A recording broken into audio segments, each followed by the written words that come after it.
Right now, in 2026, 44% of Americans earning six figures a year just reported they are living paycheck to paycheck. A record number of people are raiding their retirement accounts early just to pay rent, and half of all renters now spend more than 30% of their income just to keep a roof over their head.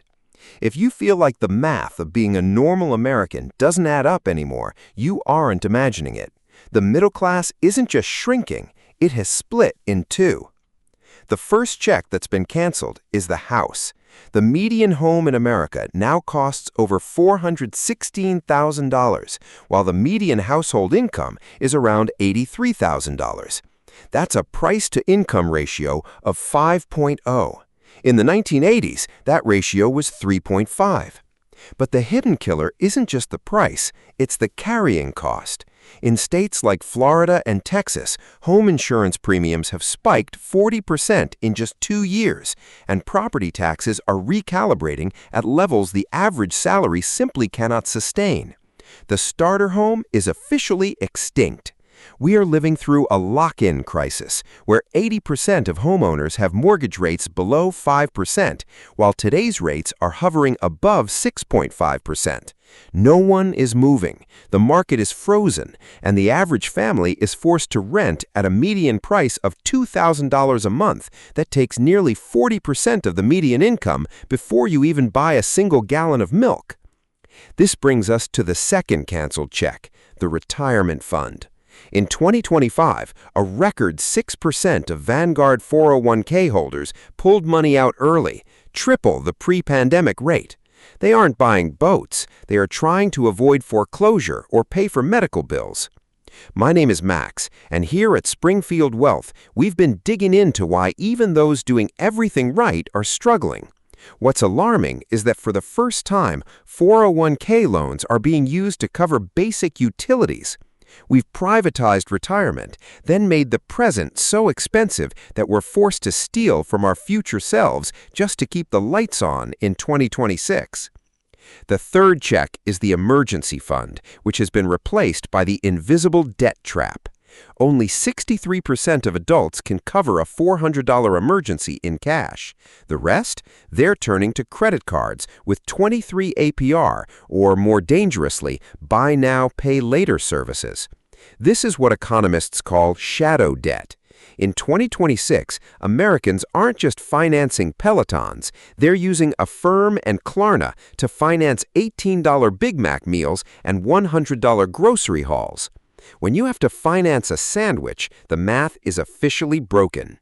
Total household debt has hit a staggering $18.8 trillion. This isn't a spending problem, it's a gap problem. The cost of the middle-class basket, eggs, beef, and health insurance, has outrun wages for decades. Family health insurance premiums just crossed the $26,000 mark per year, making healthcare a second mortgage for most families. The fourth check is the second income. It used to be that a second salary meant luxury, vacations, savings, a better life. Today, the second income is often entirely swallowed by childcare, which now costs more than a state college tuition in 45 states. Parents are literally working just to pay the person who watches their children while they work. On top of that, the rise of AI in 2026 has started taskifying white-collar wages, leading to a quiet squeeze on mid-level professional salaries. You're working twice as hard just to stay in the same place. So how does the S&P 500 hit record highs while the average family feels broke? Because the middle class has split. On one side, you have asset owners, people who bought homes in 2015 and own stocks. On the other side, you have the subscription class, people who rent their homes, lease their cars, and finance their daily lives. If you want to survive this, you have to stop playing the game of consumption and start playing the game of ownership. The fifth check hasn't been canceled yet, and that's your ability to acquire assets. Step 1. Build a $1,000 starter emergency fund immediately to kill the credit card cycle. Step 2. Avoid the lifestyle anchor of an 84-month car loan. If the average car payment is now $770, that's $9,000 a year that isn't going into your wealth. Step 3. Invest in broad index funds, even if it's $50 a month. In this economy, earning isn't the solution. Owning is. The gap between the haves and have-nots is no longer about your salary. It's about what's on your balance sheet. The math of 1985 is dead. It's time to start building your own math before the fifth check gets canceled too. Stay focused, start small, and start owning.